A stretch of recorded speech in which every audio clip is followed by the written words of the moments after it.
I'd also read that you were thinking about, well, you actually like artists to put out an album every year. How hard is it for you to strive to actually achieve that? Is that something really important to you? For the time being, it's still okay. Okay. We released About a Girl in the US in March, Yeah. and we're gonna release the second album April, probably March. April, March, something like that in Canada and the US at the same time. I think we're gonna try to do it. Like it's hard for me to tell. We're gonna release an album every year. Maybe we're gonna just kill each other in 3 years. I don't know. But I think everybody thinks that it's like we were talking about that, and we don't think an album should be like a piece of art or something amazing. Yes, it could be, but at the same time, it's what happens in the year. And if you do an album every year, it's just like this is the picture of what we did like during this year, and like fortunately, I mean, hopefully, it's gonna be good every year. So. Yeah.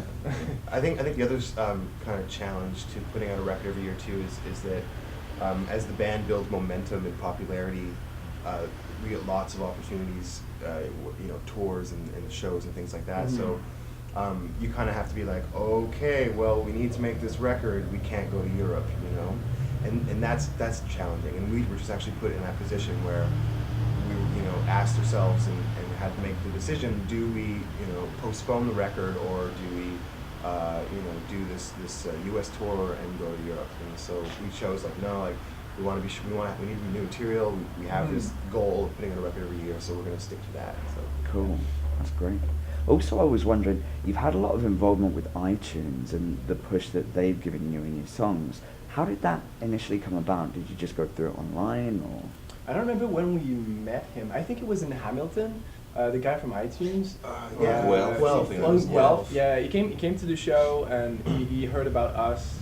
We were playing a lot, Toronto and Montreal, and then we had like a small tour. We had a small what you say party, we say die, and Beast from Quebec, and then we met him in Hamilton.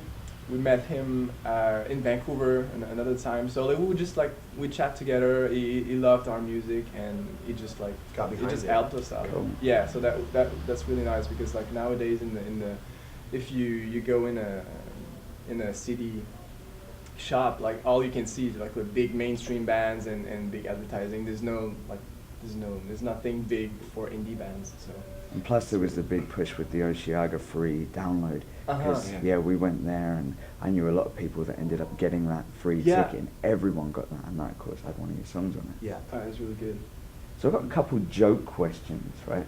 Firstly, this one I always ask in interviews. And as I say, bear in mind, it's a joke question. So, a la Fight Club, if you could fight any celebrity, who would you fight? And we'll get an answer from all of you on this one. So, the celebrity that annoys you the most. Oh, it's Matt Damon. I don't know why. But like, I love, like, he's a good actor. Uh-huh.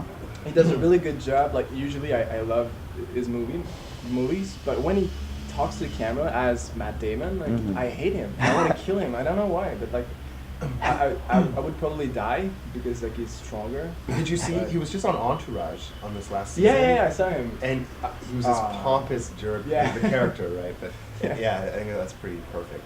Matt Damon. I think we're all going to choose Matt Damon and gang up on him because I don't have any chance doing it alone. I'm gonna need against some him. help. So you want to make sure you take out Matt Damon. I like that.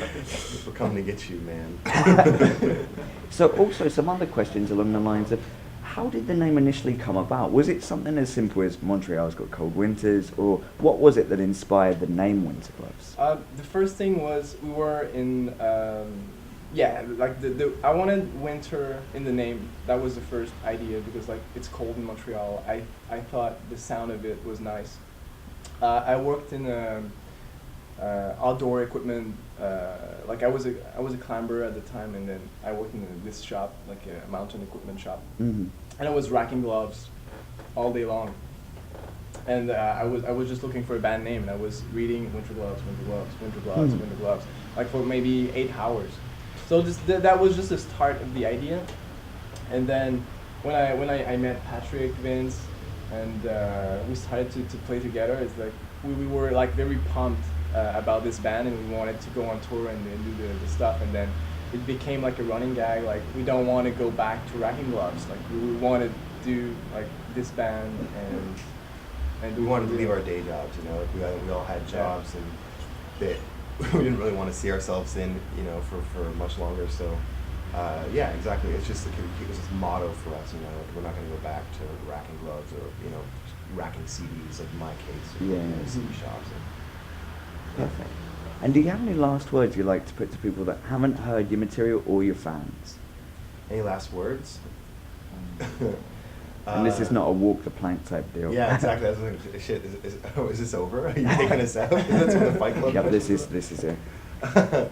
I don't know. I mean, I think that Winter Goes is definitely a band that that brings positivity to the music and to the stage, and represent having a good time and being able to let loose. You know, like we saw last night at our show, people kind of lose their minds, and we encourage that. So.